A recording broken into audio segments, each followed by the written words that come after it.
దాదాపు 700 ఏళ్ల నాటి కథ ఇది. విశాఖ వనవాసులు ఇలవేల్పులుగా భావించే మోదమ్మ, కోలగంగు, సంజీవరాజుల కథ ఇది.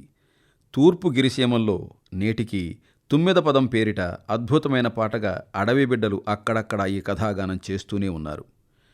కులభేదాలు లేకుండా మనుషులంతా స్వేచ్ఛగా బతకాలని ఆనాడే పిలుపునిచ్చిన పాతపాడేరు కోలగంగును ఈనాటికి తలుచుకుంటున్నారు. మానవులంతా సమానమేనంటూ ఏనాడో తేల్చి చెప్పిన మినుములూరు మోదమ్మను దేవతగా కొలుచుకుంటున్నారు. కోనల్లో వినిపించే కథకు సహేతుకమైన కల్పన జోడించగా అక్షరబద్ధమైనదే ఈ పూలగండు వనం. అరణ్యాల్లో తీగసాగే మోదమ్మ పదాన్ని ఆలకించిన వైనం, కొండల్లోని అమ్మ పాదాలను తాకినప్పటి అనుభూతి, మధురమైన మన్యం యాసల పలకరింత, కనుమలెన్నో కలిగి తిరిగిన ఆహ్లాదం, మున్నెన్నడూ ఎవ్వరూ పట్టని పూనిక, ఇవి ఈ కథారచనకు నేపథ్యం.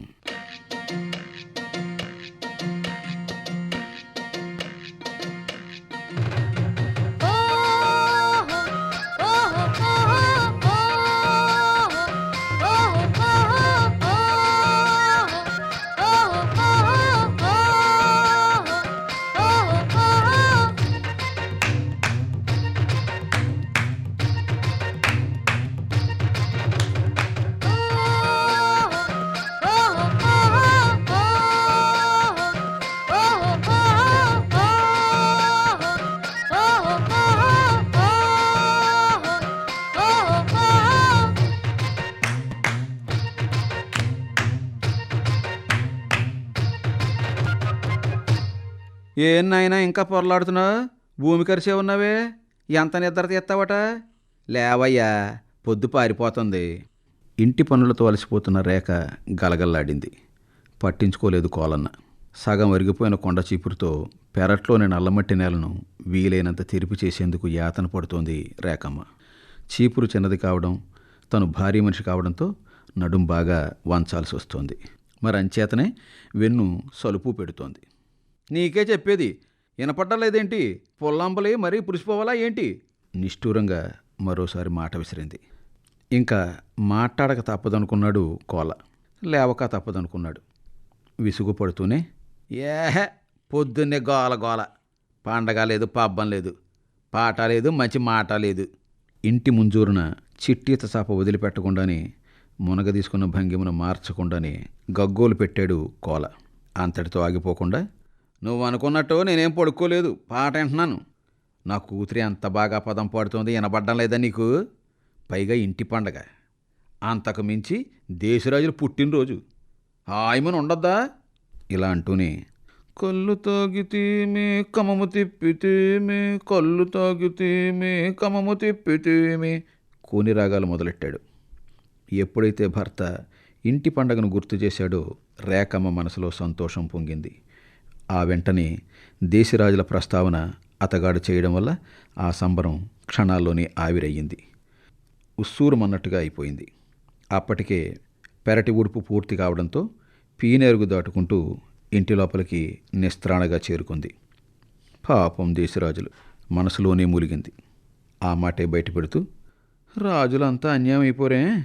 భర్త మీద అప్పటి వరకు ఉన్న కోపమంతా ఎటో పోయినట్టు వేదనాపూరిత స్వరంతో ముంజూరుకు చేరి అనేసింది. ఆ మాట విని వినబడగానే అప్పటి వరకు చాపను వదలని కోలన్న ఠక్కున లేచిపోయాడు. చలిని అడ్డుకునేందుకు కప్పుకున్న అడ్డాకుల పై వస్త్రాన్ని ఒక్కసారిగా ఒత్తికించాడు. నిజమేనే రేఖ, రాజులు ఘోరంగా బలైపోయారు. ఏం చేయలేం, వాళ్ళ రాతది. వాళ్ళను తలిచి దండాలు ఎట్టుకోవడమే మనం చేయగలిగింది. ఇంటి పండగ అంటే నాకెంతో ఇష్టం. అప్పుడే దేశరాజ పండుగ వస్తోంది, అదో బాధ. వగచి వాపోయాడు. సరేలే, నువ్వు ఈ సోడంబలు తాగు. నీ కూతురిని తీసుకొచ్చి దానికింత తాగబోయి, కంపల కోసం నేను కొండకపోతాను. అంబల దెబ్బను మొగుడికి అందిస్తూ నింపాదిగా పలికింది రేఖ. వాడు దెబ్బను అందుకోపోతుండగా అప్పటి వరకు ఒక మోస్తరుగా వినవచ్చిన అడవిపాట ఒకానొక పెనుస్వరమై ఆకాశాన్ని అంటుకునేలా గగనగీతమై ఎగిసి పడింది.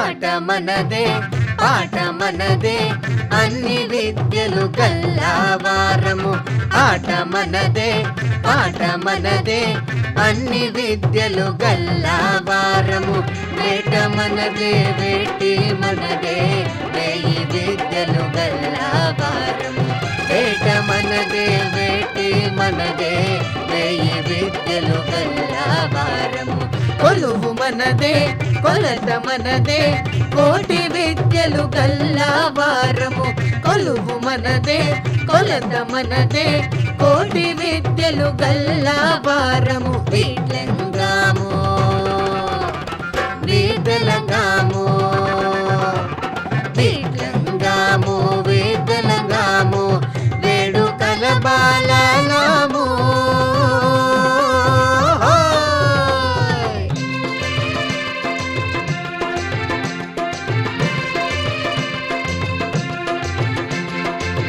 సపిరెలు తొక్కవలే చప చుట్టు చుట్టవలయ్యా సపిరెలు తొక్కవలే చప చుట్టు చుట్టవలయ్యా గుంపెనలాడావలే గుళ్ళ చుట్టు చుట్టవలయ్యా గుంపెనలాడావలే గుళ్ళ చుట్టు చుట్టవలయ్యా ఆడవలే పాడవలే ఆడవలే పాడవలే వేడికీలు చేయవలయ్యా ఆడవలే పాడవలే వేడికీలు చేయవలయ్యా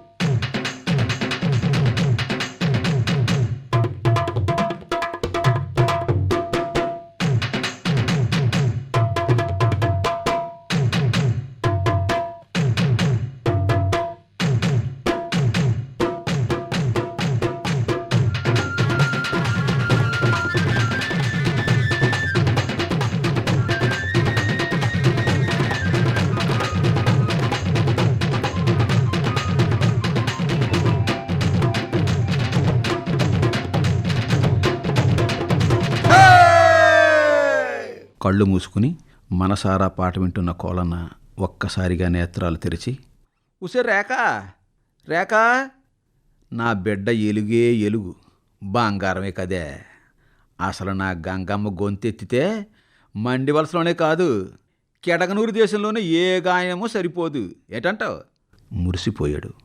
అంతటితో సరిపెట్టలేదు. గంగు పాడుతుంటే ఏం ద్రోతగతే శాబరణది ప్రవాహంలాగా ఉంటుంది మురిపంగా ముచ్చటపడిపోయాడు. ఈ సంగతులన్నీ రేఖకి తెలియనివి కావు. ఆ అమ్మాయి పుట్టినప్పుడే లెంకలందరూ కూడి జాతకురాలని చెప్పారు. పూజారులందరూ చేరి పనిమంతురాలని చెప్పారు. దానికి లకుముకి పెట్టలాంటి నదరైన మొగుడే తగులుకుంటాడని కూడా చెప్పారు. ఇవన్నీ ఎరుకలో ఉన్న పెద్దగా రేఖ స్పందించదు. తల్లిదండ్రులు తమ పిల్లని హెచ్చుగా పొగడకూడదనేది ఆమె సిద్ధాంతం. అందుకే ఆ ఒక్కగానొక్క కూతురిని ఎప్పుడూ నెత్తిన పెట్టుకోదు. మీదు మిక్కిలిగా కోలన్న నెత్తికెక్కే ఆ పిల్లని కిందకు దించే ప్రయత్నమే చేస్తూ ఉంటుంది. సాల్లే గీరమాటలు.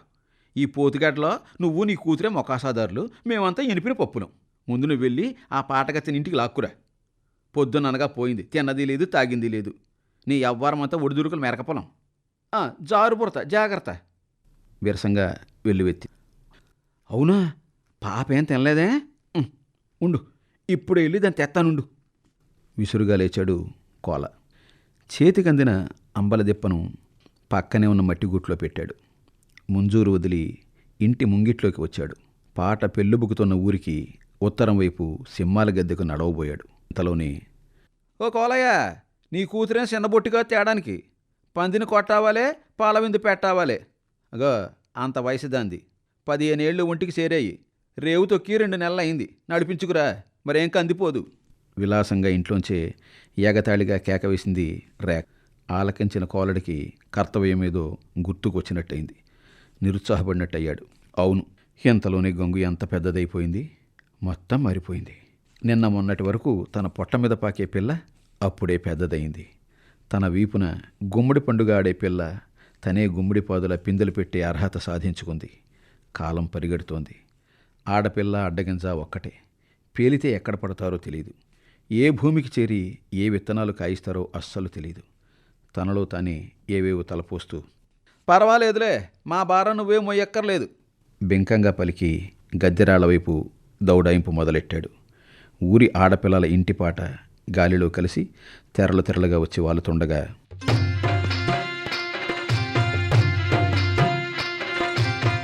కొండ గొర్రె కొవ్విదలేదు, కొనవంచి మేయాలేదు. కొండ గొర్రె కొవ్విదలేదు, కొనవంచి మేయాలేదు. ఆడబొట్టె కొవ్విదలేదు, అంచకుండ వారియలేదు. ఆడబొట్టె కొవ్విదలేదు, అంచకుండ వారియలేదు.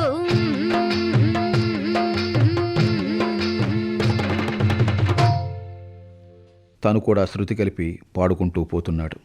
ఈ లోపునే దేశరాజుల జ్ఞప్తికి రాగా అతని స్థితి మారిపోయింది. ఒకంత వ్యాకులత మనసున చోటు చేసుకుంది. తల కిందికి వేసుకుని భారంగా మునుముందుకు సాగిపోయాడు. మండివలస గ్రామం కిడగనూరు దేశంలోనిది, కోట్ల ప్రదేశంలోనిది, మండేబు పర్వతానికి పక్కది. ఇంకా చెప్పాలంటే నందరాజ్యపు సరిహద్దుల్లో ఉంది. తూర్పు కనుమల్లో వీరగడ్డలెన్ని ఉన్నప్పటికీ మన్యంలో వెలసిల్లే నందపురం ఆ స్థితిగతులే వేరు. ఆ సంస్కృతి సౌరభమే వేరు. ఆ సంప్రదాయాల గరిమే వేరు. ఆ ఆచార పరాయణత్వమే వేరు. 10 మంది కోసం నిలిచే రాజ్యం నందరాజ్యం. త్యాగానికి ప్రతీకగా 10 చేత ప్రశంసలందుకునే రాజ్యం నందరాజ్యం. దాతృత్వానికి పట్టుగొమ్మ. అనుశాసనకు పెట్టింది పేరు.